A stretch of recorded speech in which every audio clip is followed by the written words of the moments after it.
Hello la communauté. Bon bah écoutez, je vous présente là cette nouvelle voiture que je me suis achetée il y a maintenant 2 mois. Donc Mazda MX-5 de 2019, elle avait 33 000 km, là elle en a 34. Donc c'est une version ND en phase 2. Pourquoi j'ai pris les phases 2 et pas les phases 1? Pour une raison toute simple, qui est que la phase 2 donc elle est en 184 chevaux avec un moteur qui prend 7500 tours minute, alors que les phases 1 bah effectivement elles sont limitées à 160 chevaux et le moteur il prend pas trop de tours minute. En termes de caractère, il y a une grosse différence entre la phase 2 et la phase 1. L'autre sujet, c'est également en termes d'équipement. Vous avez le volant qui est réglable en hauteur sur les phases 2 alors que ce n'est pas le cas sur les phases 1. Et enfin au niveau des boîtes de vitesse, mais alors bon, je sais pas, on lit un petit peu de tout. Apparemment les boîtes de vitesse sur les phases 2 seraient plus solides que sur les phases 1, mais bon, c'est vraiment, je le prends avec des pincettes parce que on entend tout et son contraire à ce sujet-là. Bon, comme vous pouvez le voir, elle est en excellent état. Bon, après, si on regarde un peu dans les détails, il y a quelques petits coups de pinceau retouche, mais c'est 3 fois rien. Le plus important, c'est que les jantes, elles sont nickel, elles n'ont pas frotté. Tout est d'origine, à part la ligne d'échappement, et c'est pour ça que j'ai choisi ce modèle-là. J'hésitais entre une version RF, donc avec le hardtop, et puis la version à capote souple. Et en fait, au final, je suis parti sur la RF. En fait, bon, j'étais pas arrêté entre les deux. Celle-ci, elle me convenait parce qu'elle avait une ligne BBR complète. Donc, je vais vous le montrer avec Catasport, 200 cellules, l'intermédiaire, plus le silencieux final qui est Cobalt. Et il y en a pour quasiment 3000 €. Donc, c'était vraiment intéressant de partir sur celle-ci. Si elle avait été en toit souple, je l'aurais également prise. J'hésitais entre les deux parce que entre le toit dur et le toit souple, il y a 40 kg d'écart, donc en défaveur de celle en toit en dur. Donc là vous pouvez voir effectivement le collecteur avec le Catasport, puis bon, vous pouvez voir elle est vraiment dans un état clinique au niveau du compartiment moteur, donc ça fait toujours plaisir à voir. Donc comme je vous disais, on rajoute 40 kg sur les versions RF avec le toit en dur, mais c'est pas forcément si grave que ça grève pas trop les performances, et surtout comme c'est placé à l'arrière, en termes d'équilibre avant-arrière, bah, ça fait une répartition qui est pas plus mal, parce que ça va permettre d'asseoir un petit peu plus le train arrière sur circuit. Je vais vous montrer le coffre, c'est la même capacité avec le toit en dur ou le toit souple, donc voilà. Et donc on va passer à l'habitacle. Bon, ce qui est bien, c'est que elles sont bien équipées. Vous avez les avertisseurs d'angle mort. Je l'ai aspiré pour l'occasion. Elle est assez moderne. Il y a Apple CarPlay, Android Auto. Bon, évidemment, vous avez le SP. Elle lit les panneaux, donc ce qui permet de vous indiquer effectivement la vitesse limitée sur la route sur laquelle vous circulez. Il y a l'avertissement de franchissement de ligne, mais bon, ça je le déconnecte systématiquement parce que je trouve que sinon ça bip tout le temps. Ça lit tout le temps. Je trouve que l'intérieur est chouette. Le volant, bon, peut-être qu'il est un petit peu grand, mais ça va, on s'habitue. Par contre, le gros point négatif, en fait, ça va être sur l'assise des sièges. Alors, elle n'a pas les baquets Recaro. Ça, c'est le problème, et c'est pas une Pack Sport, pardon. J'ai fait la concession là-dessus parce que de toute façon, le Pack Sport, il apporte quoi? Il apporte une barre anti-rapprochement, il apporte des suspensions renforcées. Donc là, je vais décapoter. Voilà. Et je vais vous montrer de l'extérieur ce que ça donne. Je vais baisser les vitres même, histoire qu'on voit en entier. Je sais pas ce qu'il fait le monsieur avec son vélo.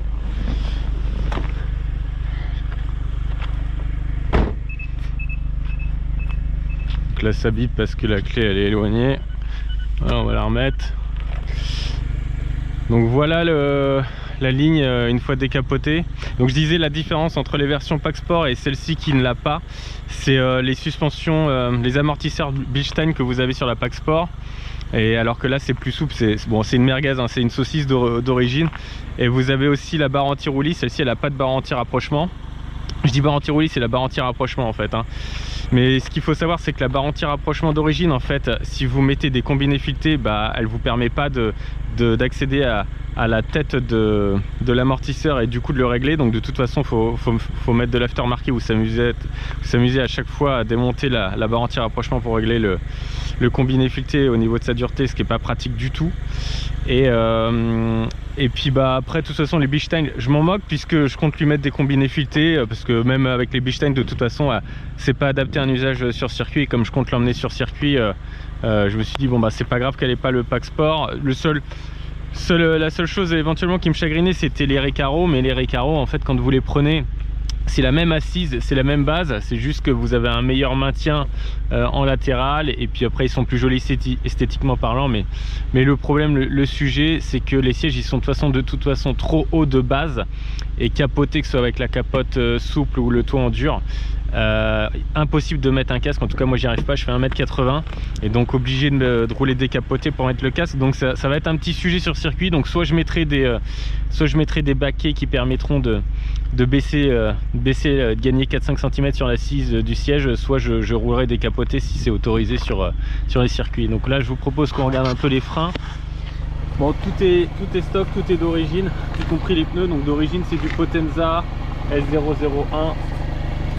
Voilà, bon les disques, je connais même pas la taille honnêtement. J'ai déjà acheté des plaquettes du coup pour le circuit. Bon, avec j'ai eu une NC avant et même avec les freins d'origine, plaquettes d'origine, franchement ça le faisait. Mais bon là comme celle-ci elle va être un peu plus préparée, je préférais mettre d'autres plaquettes. J'ai acheté des Durit Aviation et puis du liquide haute performance. J'ai acheté des jantes OZ aussi pour mettre des semi-slick. Là c'est l'arrière. Vous voyez elle est vraiment en excellent état, donc ça fait plaisir. L'arrière il se fera changer, hein. Ils sont plus très épais comme vous pouvez le voir, mais bon c'est pas grave. Et puis voilà, je vais lui mettre des jantes OZ, je les ai déjà achetées, je vais les faire repeindre en noir. La voiture sinon elle est d'origine allemande, donc en fait, de toute façon on le verra en dessous, mais vous pouvez voir, ils ont mis un traitement sur tout le dessous du châssis pour le protéger de la rouille, donc ça c'est pas mal. Donc bah du coup elle a pas du tout de traces de rouille. Et voilà, donc j'ai mis une petite antenne dessus, enfin c'est l'ancien propriétaire qui avait fait ça. Pareil pour la bande latérale, je sais pas si je vais la garder ou si je vais la retirer, la supprimer. Dites-moi dans les commentaires. Et puis voilà, le look il est sympa, hein. Cette couleur elle est passe partout, elle passe, voilà, elle convient bien. Bon là forcément au niveau de la lumière c'est pas le mieux pour la mettre en valeur, mais on choisit pas toujours la météo. Et puis ce que je vous propose c'est après d'aller faire un petit essai dynamique du véhicule. Voilà, je pense que j'ai à peu près tout dit. Donc ce qu'il faut retenir c'est que les sièges, je trouve qu'ils sont, l'assise elle est trop haute. Et après sinon c'est que du tout bon, hein, parce que franchement c'est un véhicule moderne, bien équipé, léger. Ça manque un peu de retour, mais on va le voir après en essai. Ça manque un peu de retour au niveau du volant, mais je pense qu'avec une Géo il y aura moyen d'améliorer ça. En termes de rangement, bon bah évidemment il n'y a pas de rangement dans la MX-5, les seuls rangements ils sont là, c'est pas foufou.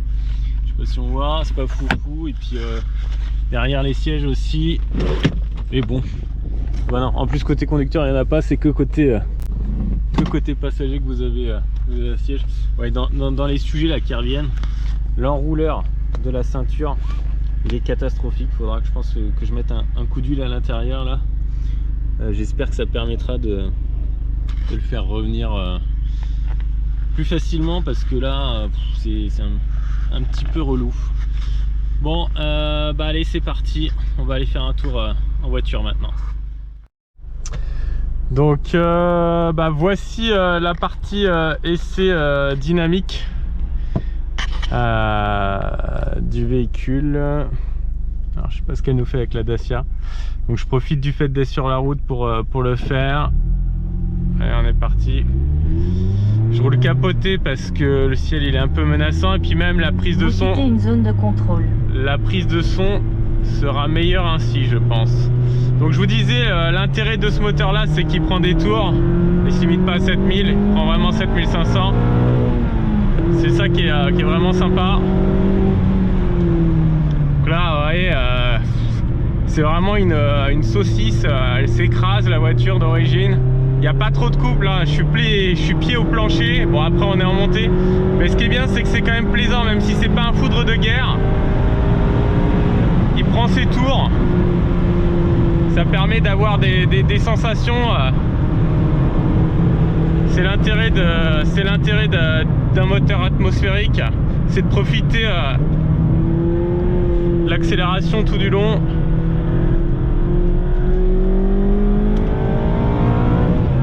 Alors il n'y a pas de rupteur, c'est un régulateur quand on arrive au bout. Bon là en montée, on a vraiment l'impression qu'elle avance pas une cacahuète, mais en vrai ça va, hein. En vrai ça va, c'est correct, hein. C'est sûr qu'on est loin des performances du 2 litres TSI. Mais bon, on le savait, hein, il n'y avait pas de turbo. Et en fait le gros avantage de ce moteur là par rapport au 2 litres 160, c'est que en termes de potentiel de préparation, il en donne quand même beaucoup plus. On peut aller chercher les 300 chevaux avec un kit compresseur BBR versus 250 chevaux sur la ND1. Donc voilà pourquoi j'ai porté mon choix sur ce modèle là. Et puis même en étape avant de passer au compresseur, on peut changer les arbres à cam. J'ai déjà la ligne, donc si je change les arbres à cam plus la boîte air plus une reprog, normalement on passe à environ 220 chevaux contre 184 chevaux d'origine, et on décale le rupteur de 7005 à 8000. Donc en termes de plaisir de conduite, en termes d'expérience de conduite, ça permettra de vraiment prendre un maximum de plaisir. C'était vraiment ce que je voyais. Alors il y a un gros écart, hein. Il y a, je dirais bien 5000 € d'écart entre l'achat d'une version 160 et une 184. Je me dis, on le retrouve à la revente, et puis au quotidien, je pense qu'elle les vaut. Avec tout ce que ça apporte en plus, ça va être relou si on a la... Prenez la 3e sortie.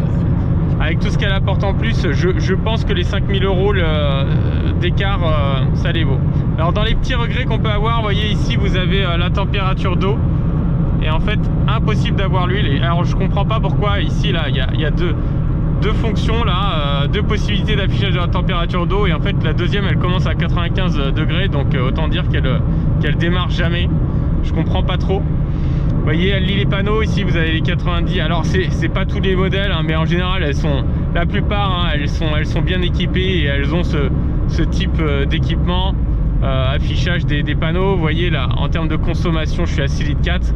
Ça c'est aussi un point fort de la voiture, c'est qu'elle est légère, et ça a beau être un moteur atmosphérique, il est quand même bien né. Et du coup en termes de consommation, ça reste acceptable, ça reste raisonnable.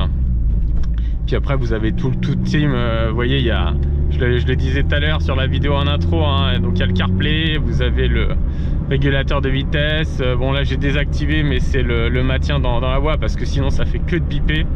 C'est infernal. Ce que j'aime beaucoup, c'est l'avertisseur d'angle mort dans les rétroviseurs. Alors là, comme j'ai personne dans mon angle mort, on le voit pas, ça ne s'allume pas. Mais ça, sur circuit notamment, ce sera très utile, vu que ça sera certainement pas la plus rapide.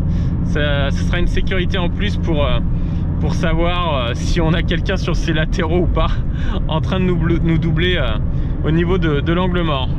Voilà, et puis après l'intérieur de l'habitacle il est sympa. Les sièges, bon, c'est pas les meilleurs sièges du monde, mais ça fait le taf. Et par contre, vous voyez, on est vraiment assis, très très haut, et ça c'est quand même assez pénible. À terme, il faudra que je lui mette des baquets qui permettent de gagner 4-5 cm. Même en termes d'expérience de conduite, si je suis comme ça, je serais mieux que comme ça. Alors après, en fait, au niveau du décapotage, on va voir si je vais le faire, mais on peut le faire en se mettant en première au ralenti jusqu'à 10 km/h. On peut décapoter en roulant. Bon, je vais voir si à un moment donné j'ai un feu rouge qui s'y prête pour le faire, parce que là j'ai des voitures derrière, je vais pas m'amuser à me lancer dedans. Ce que vous avez peut-être pu constater en vidéo, c'est toujours difficile de s'en rendre compte en vidéo, mais en termes de son, avec le silencieux Cobalt, il étouffe quand même pas mal les choses. Donc Catasport plus suppression de l'intermédiaire, puisque c'est un intermédiaire BBR complet, et je crois que soit ils ont diminué le résonateur intermédiaire, soit ils l'ont supprimé, je sais plus, il faut que je regarde. Mais voilà, on est sur un véhicule qui qui reste largement acceptable en termes et utilisable au quotidien en daily en termes de son. Il y a juste un froid quand on la démarre et c'est pour ça que j'ai fait une petite prise de son tout à l'heure. Alors à l'extérieur ça passe encore, et puis de toute façon encore une fois en vidéo ça restitue jamais parfaitement le volume sonore, mais ça fait beaucoup de bruit au démarrage en cold start, notamment si vous êtes dans un garage, dans un lieu clos qui résonne. Chaque fois que je la démarre, je pense que je dois réveiller toute la résidence. Mais sinon c'est un vrai plaisir, hein. J'en avais essayé d'autres, notamment une qui avait la ligne complète d'origine, mais par contre il y avait un silencieux, je crois que c'était un HKS dessus, et le son il était vraiment parfait. C'était le timbre était magnifique. Là c'est ce qui me déçoit un peu, c'est qu'avec le silencieux Cobalt, ok, en termes de volume sonore c'est pile ce qu'il faut, mais par contre le timbre je le trouve pas magique, je le trouve pas exceptionnel. Et surtout comparativement au HKS que j'avais pu essayer. Mais ce qui me fait peur, c'est que là si je remplace ce silencieux par un HKS qui libère plus les flux de gaz, ben, c'est que ça devienne trop sonore. Donc, tout est question de compromis dans la vie. Bon, on verra plus tard ce que je fais. Et puis voilà, hein, dans un premier temps je vais faire un upgrade des freins, des suspensions, barre anti-roulis. Je pense que ça va déjà la métamorphoser. Bon, le vrai plaisir aussi à la conduite avec cette voiture, c'est pas certainement pas le système de sono, hein. D'ailleurs les enceintes dans les appuis-têtes, on les perçoit même pas, hein. Et au point que je me demandais si elles fonctionnaient, donc je suis allé dans les réglages, j'ai mis tout à l'arrière. Si elles fonctionnent bien, mais elles sont tellement peu puissantes comparativement à celles qui se trouvent à l'avant, que je trouve qu'elles servent à rien. Et non, par contre, bah, ce que tout le monde sait, hein, c'est la force de la Mazda MX-5, c'est le débattement du levier de vitesse. La tringlerie, elle est vraiment en prise directe avec la boîte, ce qui fait qu'on a des battements qui sont vraiment très courts et très bien guidés. Donc ça, c'est un vrai plaisir, hein, c'est un vrai plaisir. Pas besoin de mettre de short shift dessus, c'est comme si on en avait un d'origine. La direction, bon, j'ai fait un commentaire tout à l'heure, elle a rien d'incroyable, mais je pense qu'une fois que j'aurai changé les suspensions, que j'aurai modifié un petit peu la chasse, il y a possibilité pour qu'il y ait un petit peu plus de retour d'information. On verra ça. En termes de freinage, bah, j'ai envie de vous dire, en termes de freinage, c'est comme pour toutes les voitures, en fait, on s'habitue. Vous voyez par exemple sur la Seat Leon, là avec le pack Brembo, il y a beaucoup de mordants à l'attaque, notamment à basse vitesse. Celle-ci c'est pas le cas, mais bon, au final ça n'empêche pas de freiner la voiture, donc c'est le plus important. Ce qui compte, c'est d'avoir de l'endurance, parce que après, bon, le feeling, bon, c'est quelque chose, ok, très bien, c'est important, on aime bien avoir un bon feeling. Mais le fait que je pense on n'ait pas trop de mordants, c'est aussi lié au fait qu'il n'y ait pas trop d'assistance, et ça doit être aussi fait, alors c'est une hypothèse, hein, une supposition, hein, dans le but d'apporter un maximum de précision et de feeling, notamment sur circuit, même si on sait très bien qu'en réalité sur circuit c'est l'ABS qui fait fusible, et on se contente juste d'envoyer la pédale de frein au fond et d'attendre que ça se passe en faisant un dégressif. Voilà ce que je pouvais vous dire. Oh là là, je sens que j'aurais pas dû la laisser passer, cette petite dame. Oh là là, en termes de positionnement, ouais, elle a pas compris qu'il fallait se mettre à droite plus tôt. Je pense qu'il y a des gens à qui on devrait quand même retirer le permis, hein. C'est un peu moche à dire, parce que bah, effectivement ce serait un vrai handicap pour elle, j'imagine. Enfin là je digresse, je pars dans complètement autre chose. Mais en résumé, ouais, non, franchement la voiture est bien. Ce qui lui manque, c'est effectivement c'est d'avoir la température d'huile qui s'affiche. C'est vraiment regrettable de ne pas l'avoir. Bon, après je pense qu'avec la prise OBD, il doit y avoir possibilité de faire quelque chose, et il doit y avoir possibilité de faire quelque chose. Et puis bah après, au niveau de la tenue de route, que vous l'ayez en pack sport ou pas, franchement si vous faites du circuit, dans tous les cas faudra l'upgrader. Donc c'est pour ça que pour moi c'était pas un problème. Si jamais je dois mettre une barre anti-roulis, même si très franchement je suis même pas sûr d'en mettre une, je suis pas convaincu de l'intérêt de la barre anti-roulis. Je pense que potentiellement le châssis d'origine il doit être suffisamment rigide. Je pense que ça a plus un côté marketing qu'autre chose, on verra, hein. Et sur la Seat Leon, j'ai pas, à chaque fois je dis barre anti-roulis au lieu de barre anti-rapprochement. Sur la Seat Leon, j'ai pas de barre anti-rapprochement et j'ai pas de sensation de manque pour autant, donc voilà. Allez, on va doubler la petite dame.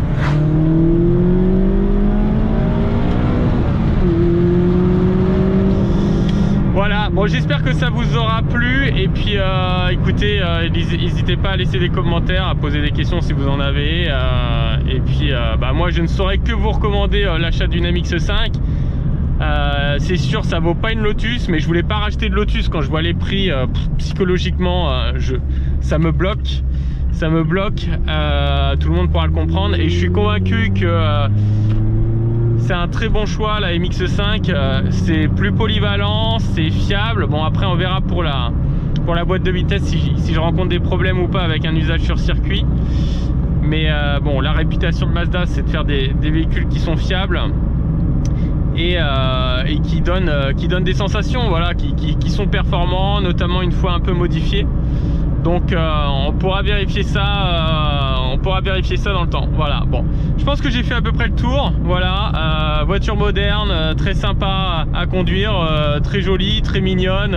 Elle a un capital sympathie qui est incontestable. Et puis en RF, au final, même si ça rajoute 40 kg sur l'arrière, au final, bah, si on veut se rassurer, si on veut essayer de voir le verre à moitié plein, on se dit ok, on perd peut-être un petit peu en perf, mais par contre ça permet aussi d'alourdir un peu le train arrière et de lui donner plus de stabilité.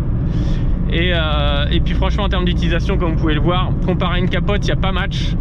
C'est beaucoup mieux insonorisé. La voiture, ça la rend du coup beaucoup plus utilisable, notamment sur des trajets sur autoroute.